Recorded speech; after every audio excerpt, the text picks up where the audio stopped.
About this project, for my creative project, I made a visual novel. Wikipedia defines a visual novel as an interactive fiction game featuring mostly static graphics. As its name implies, visual novels incorporate music, sound effects, and visual graphics to enhance the player's experience of the story being told. The following story is a short story I wrote inspired by Dracula. Okay. Some elements of the story change depending on the player's choices. All sound effects, music, and background images are free to use either unconditionally or under the Creative Commons license. All other graphics were hand-drawn by me either digitally or traditionally. Traditionally drawn graphics were scanned and edited in Photoshop CS6. Devious. I'll lower it down just a bit. I guess we could keep the voices up, though.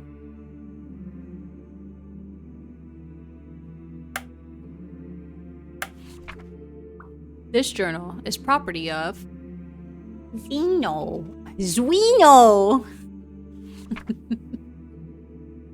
When's the Mohawk coming? Never. Inspired by Bram Stoker's Dracula. Devious.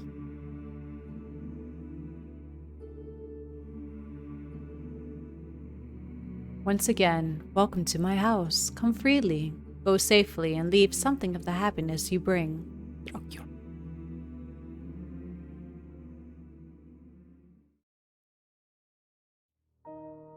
With carry-on and luggage in hand, I eagerly boarded the train. The spring semester had been spent preparing for the summer's trip, and my patience was running thin. I grasped the journal gifted to me by my English professor and resolved to use it to document the experience. I wouldn't let such a beautiful gift go to waste. The conductor informed us that we would be departing in a few minutes. I quickly stuffed my items in the overhead compartment and sat myself down. As soon as all the other passengers were seated, we left Heathrow Station. In a few hours, I would be settled in a grand room at Mr. Denman's mansion. Hopefully, all goes well until then. May 10, 2014. Ooh. As Henry David Thoreau went into the woods to experience the essential facts in life, I too was heading into the wilderness to find what could not be found in society, whatever that may be. During the train ride, I was fascinated by the continuous rolling hills and the seemingly endless horizon. England was just as beautiful as the pamphlets and tour guides had advertised, and I was growing restless. The plane ride, however, had already consumed most of my energy, so truthfully, I wasn't growing restless at all. I closed my eyes, welcoming a well-deserved sleep. Hell fucking yeah, sleep. When the train arrived at Whitby railway station, the sky had become unbearably overcast. The clouds were low, dark, and heavy, dulling the green plains and hills. Disappointed and still tired, I dragged my luggage and carried on through the aisle toward the exit. I ventured onto the platform, surprised to see that the station was relatively empty. There were barely any people about, and it seemed I was the only passenger who got off at that stop. Might I be the first to welcome you to Whitby? Startled, I jumped back. My apologies, it was not my intention to frighten you. Yeah, when you look like fucking Nosferatu, then you tell me if you would have gotten frightened or not. Sorry. There's probably like an actual man that looks like this walking around out there. Just being like, damn, alright. A bald man in his trench coat assured me and bowed his head.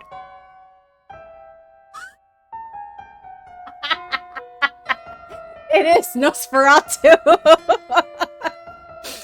I am Mr. Nosferatu. It is a pleasure to make your acquaintance, Zeno. Who's flickering the lights? Nosferatu. Why does that sound familiar? And how does he know my name? Master Denman sent me after you. He apologizes for being unable to greet you himself. Now, if you would, please follow me to the car. And don't you mind your belongings. I'll carry them for you. I nodded as he took my bags from my hands. Shall we? He led me to an old 1960-something car. He opened the door to the passenger seats and motioned for me to sit, but before I could, he suddenly stopped me. Just a moment. He reached in and pulled out a jar, which he quickly hid in his coat. If my eyes weren't deceiving me, then the jar read flies. If you please. Mr. Nosferatu gestured again, and I entered the vehicle.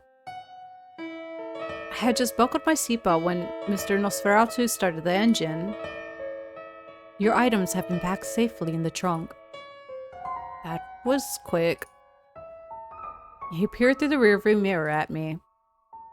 I feel quite embarrassed, and I do not mean to come off as rude, but do tell me, should I refer to you as ma'am or sir?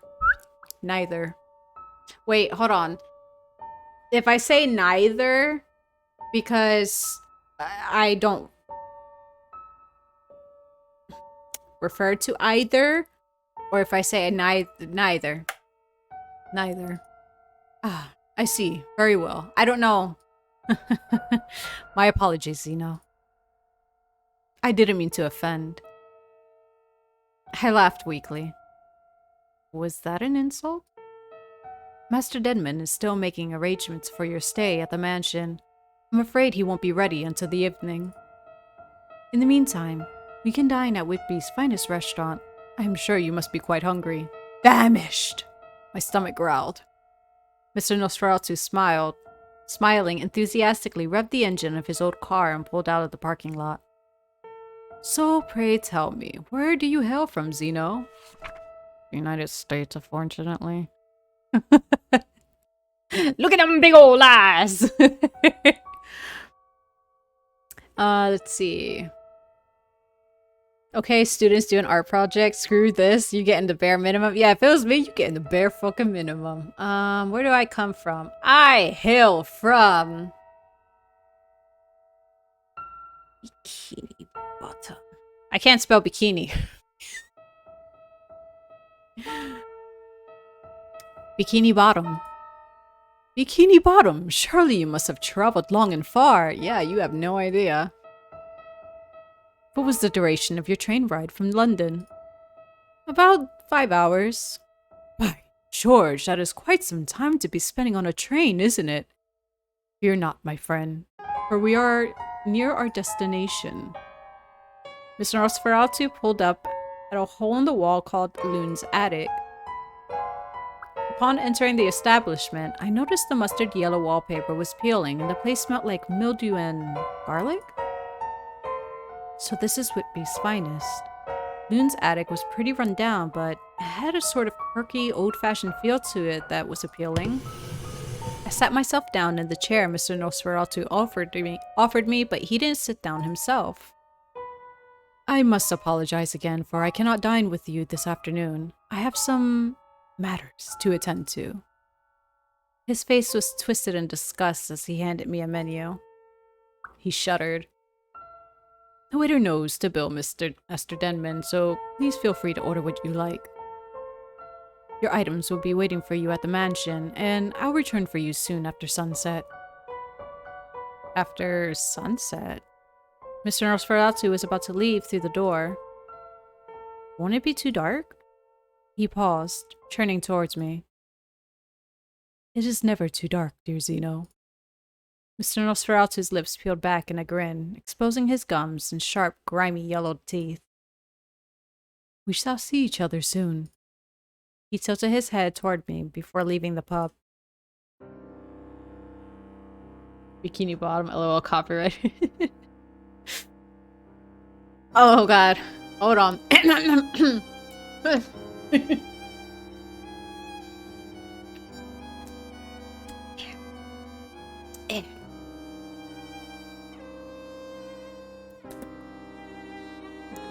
What we have, friend?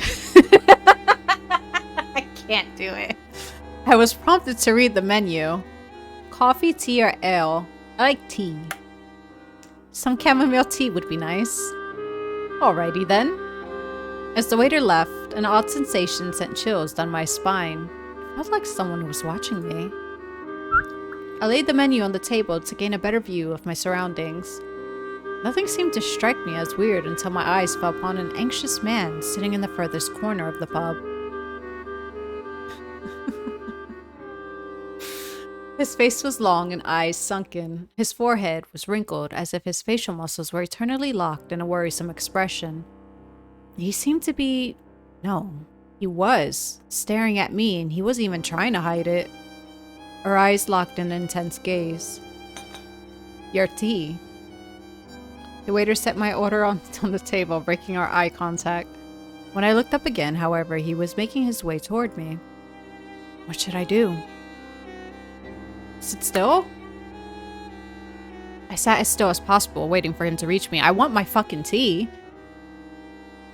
By chance, is the seat open? He was more polite than I expected, and he didn't stutter either. No, sir. Do you mind? No, sir, I don't. He proceeded to drag the chair across the floorboards. I flinched as it screeched. As soon as he sat down, he leaned toward me and whispered, "You are in grave danger, my friend." What are you talking about? His eyes shifted left, then right before falling on me. I advise you to avoid any contact with that man you came with, and with his so-called master. He twisted his neck to look behind him, then, turning back, he raised his chin to look over my head. Why? It is a matter of life and death. The tone in which he spoke made the hairs on the back of my neck rise. His eyes fell on me again. This time, he clasped my hand. Whoa, okay. Oh, thank you. Placing something in my palms. His hands were sticky and wet, but he had a firm grasp. Firmly grasp it. If you will not listen to me, then I leave you with a word of caution. Odd things occur in this small town that some would describe as supernatural and unholy. Supernatural? Unholy? He lifted his hands from mine, and I turned them up only to find a rosary sitting in my palm. What do you mean? What is this for? I whispered harshly. What do you mean, what is this for? That is a story for another time. He scooted the chair back, drawing himself up. Wait, who are you? Here, he looked down on me nervously, but he spoke with confidence. A man grossly perverted by Mr. Denman. Without another word, the strange man exited the pub. I looked again at the rosary in my hands. What am I supposed to do with this? I sighed, pocketing the rosary. Young Zeno, is it good to see you again? It is good to see you again, sorry.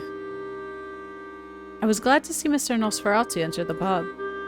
In the hours I waited for his return, I struck a conversation with the waiter who had waited on me. The pub wasn't very busy today. The waiter told me about the superstitions in Whitby, some stuff about a ghost walking around graves, and about mysterious shipwrecks. The one that stood out the most, however, was about a vampire. Apparently, the people of Whitby were convinced that a vampire was terrorizing them because some people will wake up weak with 2 holes in their neck.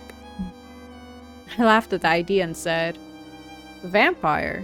Does he sparkle in the sunlight? Is that why I need a rosary?"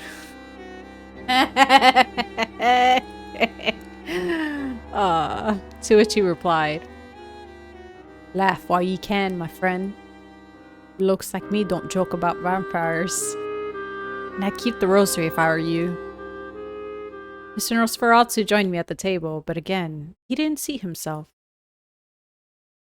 How has your day fared so far? Were you able to eat? Instead, he simply stood next to me, waiting for me to get up. It was nice. I had some tea and a ham and cheese sandwich. Oh, fuck yeah. And I passed the time talking with the waiter. I nodded toward the waiter and decided to leave out the part of my day about the strange, anxious man who approached me. The waiter glared at Mr. Nosferatu, setting chills down my spine. Why is he glaring? Yes, Mr. Swells. He is quite the superstitious fellow. Yeah, he told me about vampires and ghosts. Mr. Nosferatu laid his hand on mine as he led me out of the pub. His grip was surprisingly strong.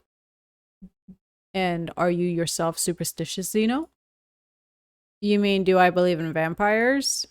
I laughed. Like Harry Potter and Edward Cullen, works of fiction. The ends of his mouth curled into a grin. Works of fiction indeed.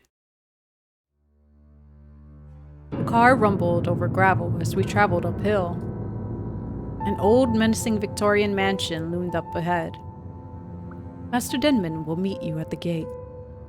I, however, will be taking my leave as soon as you are out of the car. I gawked at the crooked shingles and dilapidated balcony over... For some reason in my head, I thought she was like gawking at him like, wait, what? So I'm like, whoa, easy with the description of the man. Jeez, I know he's grim, but wow. I gawked at the crooked shingles and dilapidated balcony overlooking the yard. Oh, okay. Mr. Nosferatu parked before the gate. Thanks for the ride. You are most welcome. Mr. Nosferatu bowed his head. Do enjoy your stay, Zeno. I forced a smile and took a step toward the ancient house. As soon as Mr. Nosferatu's car was out of sight, a man who had just appeared behind the gates approached me.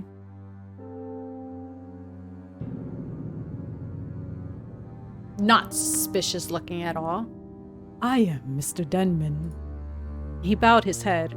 Welcome to the Whitby, and to my humble home. He gestured toward the mansion behind him.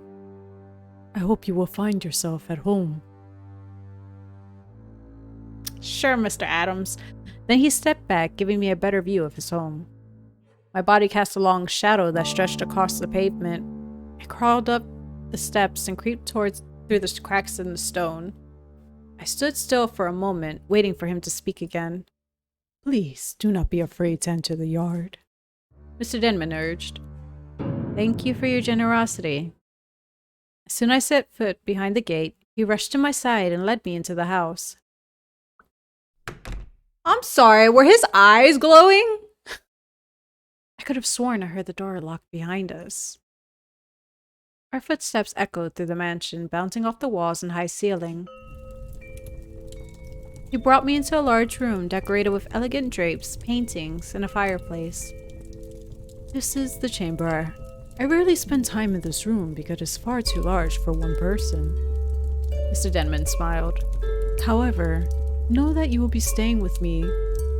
This room can be put to good use.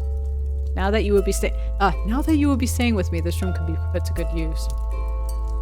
I can see why you get lonely. I admire the ornate furniture and detailed carvings of the mantel, dust collected in each crevice and cobwebs lined the corners.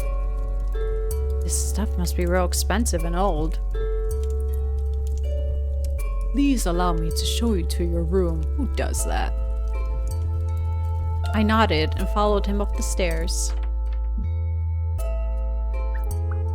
This will be your room. I hope it is to your liking.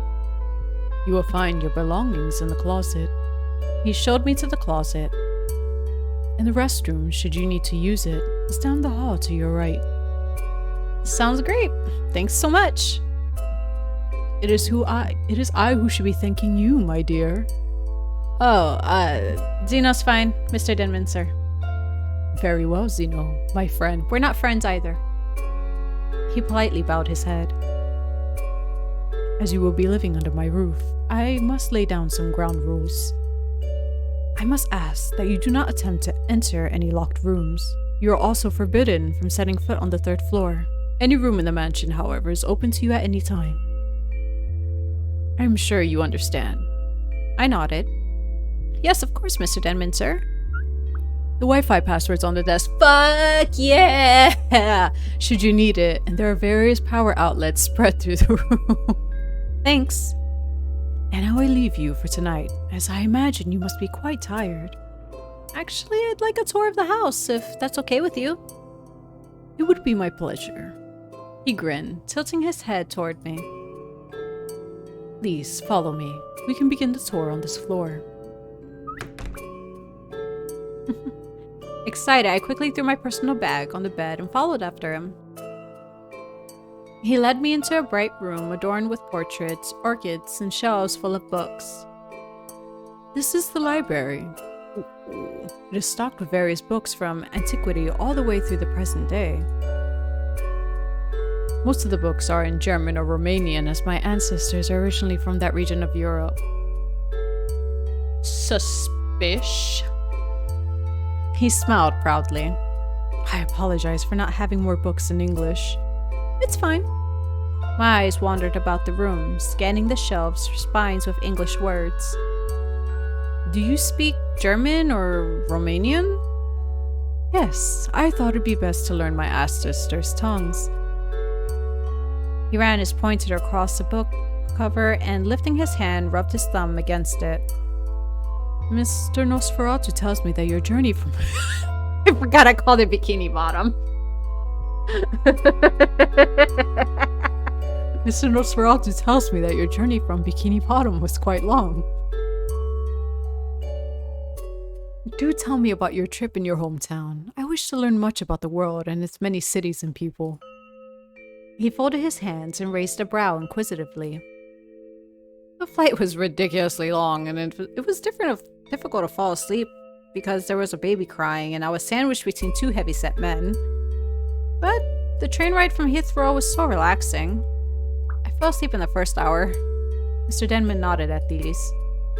And what of your hometown? I thought a moment. It's great, it's nothing special, it's terrible. It's nothing special. I shrugged. It's a nice place.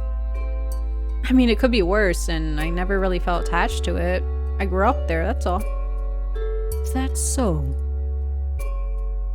Mr. Denman stooped down so that we literally saw eye to eye. I could feel his hot breath on my face. He gazed into my eyes as if searching for something, and suddenly he snapped up. We can save this conversation for another time. Let us continue the tour. I followed him out the door. We entered another room full of books and papers. Excuse the clutter. Mr. Denman picked a piece of paper off the ground and, folding it, placed it in his pocket. This is the study. I use this room for work. Of course, you're welcome to use it as well. Thanks. I frowned at the stacks of paper in the corner and the old-fashioned pen and ink sitting on the desk. There was no sign of a laptop or computer. I was beginning to wonder if he had any electronics in his house at all. Well, I mean, considering the fact that he talked about a Wi-Fi password and everything. Do you own a TV or laptop? A TV I do not, but a computer I do. How else would I have been in contact with you, dear Zeno? I frowned as he mocked me. Right. If you're concerned about the news, I receive a paper every morning. Oh, okay. I'm actually more concerned about keeping up with my shows. If you would like to continue the tour, we can make our way downstairs. Sure? Yes, please, continue. Right then, please follow me downstairs. I want to because I want to see. I should probably save. Oh, shit. You're familiar with the chamber. The study of the library are not comfortable for you. You are free to loiter around down here. I wanted to click save, but it continued. Okay. Come. I will show you to the dining room. Nodding, I followed close behind. He led me into a beautiful decorated room with a round table and 4 seats staggered around it. On the table sat a vase of white roses, and above the table hung a simple yet elegant chandelier. This is where you will be dining. Just me? Where will you eat? Do not worry about me, dear. Mr. Denman's grin stretched toward his ears. I dine at various times. Are we not going to talk about his glowing red eyes? There's no telling whether or not I have already eaten. I see. Speaking of dining, Mr. Nosferatu told me that you ate at the pub. Are you still hungry? I shook my head. The cup of tea and plate of crackers was filling enough, sir. Thank you. Mr. Denman frowned. Very well then, on to the next room. He must be thinking like, damn, this bitch is like gonna be anemic as shit. What can I get out of her?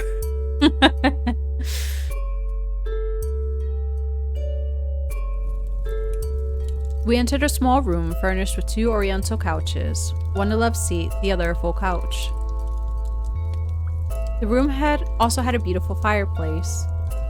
This is one of many parlors in this mansion, but this one I favor more than the others. Why? Is this where you take your victims, sir? My eyes wandered the room, trying to figure out what made this different than the library, study, and chamber. It's brighter in this room, and the colors aren't too cool either. Precisely. Mr. Denman sighed. Occasionally I entertain guests in this room. It is smaller and much more personal. The chamber I use for larger events. He holds huge parties? How often do you have guests? For the first time, I heard him chuckle. Not as often as I would like, Zeno. Then you must be really lonely in this huge house. I find ways to keep myself entertained.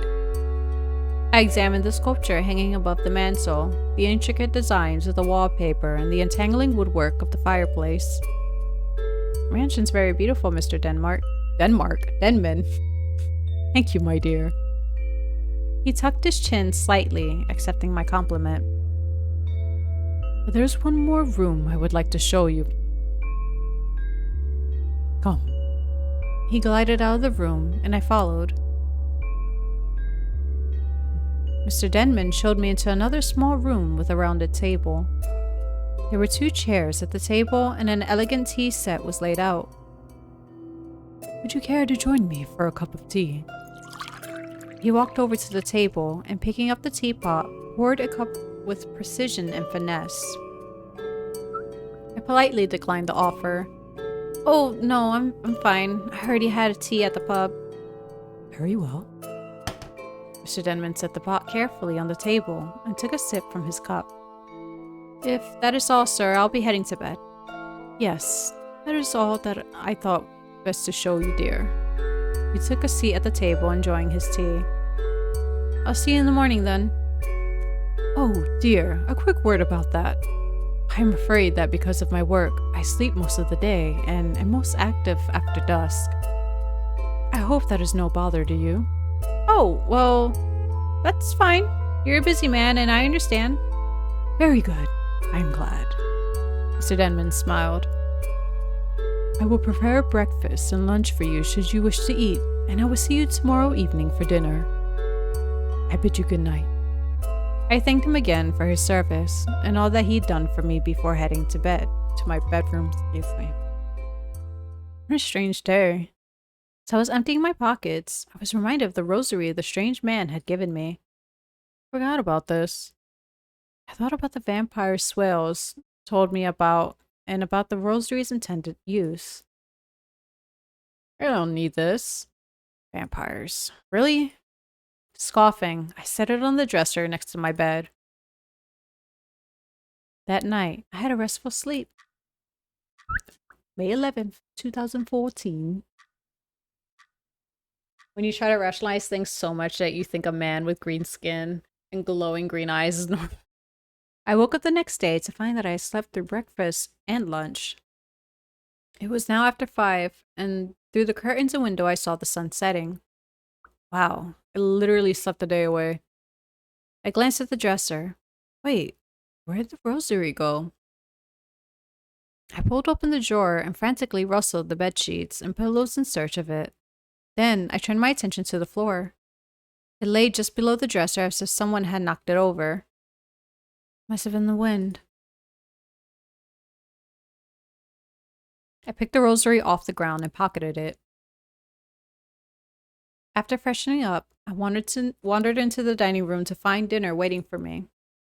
Mr. Denman did say that he wouldn't be able to eat with me most days. I sat down at the table to eat. When I finished eating, I made my way to the chamber. Wonder where Mr. Denman is. knew Mr. Denman worked at night, so I decided to search the study on the second floor. Where's the study again? What's this? What? Well, this is my room. This is my bedroom. I exited the room, closing the door behind me. There you go. Mr. Denman? I called his name as I entered the room. He's not in the study. I exited the room, closing the door behind me. Okay.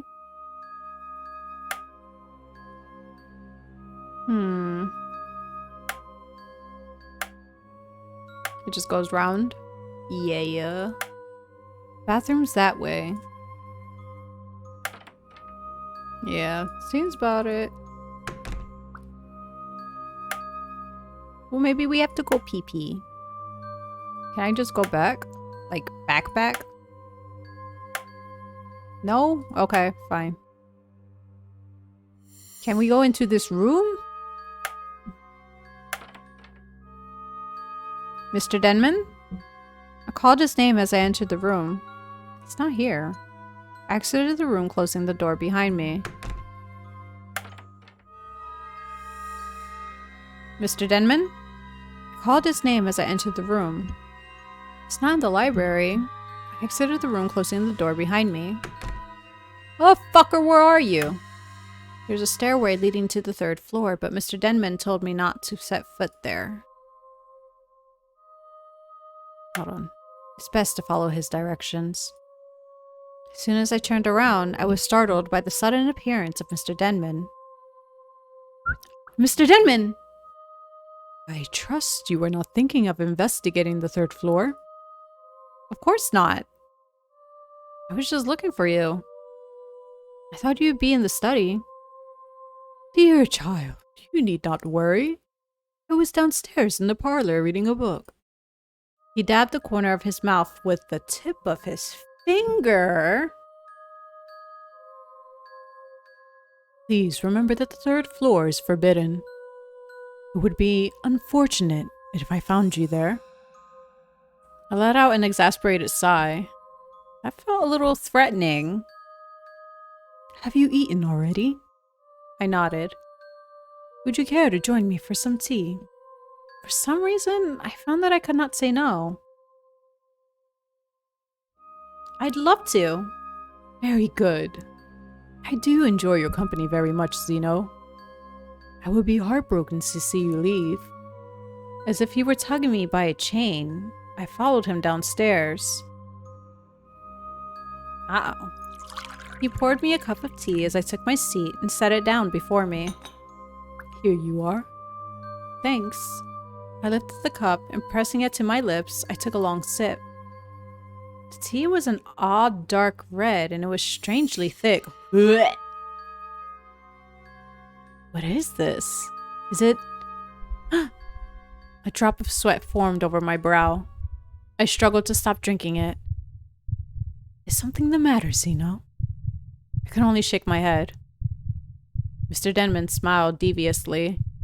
Drink up, my friend. The blood is life. The mansion is a horrendous prison. And I am a prisoner. Wow. It was really good.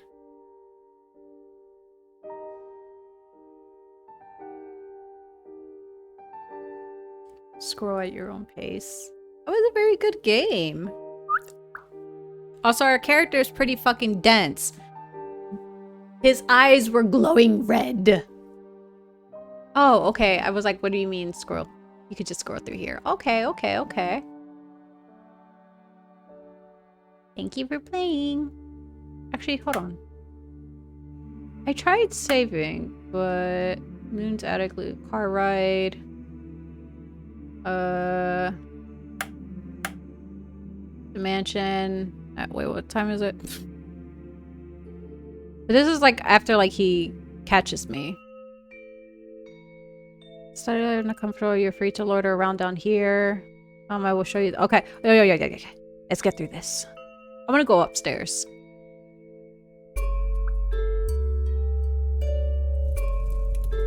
Probably find his freaky deaky, sexy, horny torture chamber upstairs.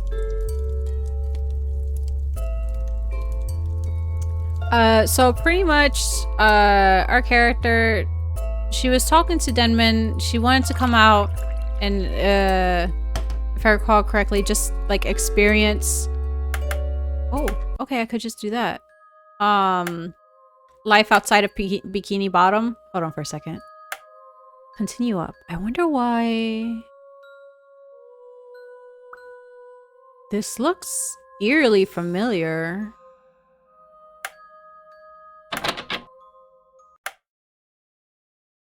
Mr. Denman? The door slammed behind me, and a dark fog seeped through the floorboards. A humanoid figure materialized towering above me.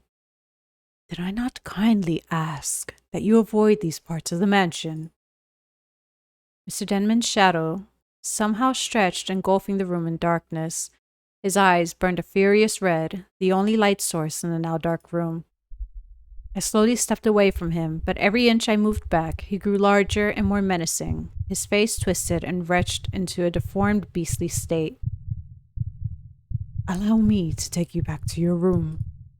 His canine teeth lengthened, and he lunged toward me, hissing. So we got fucked either way. But the thing is that,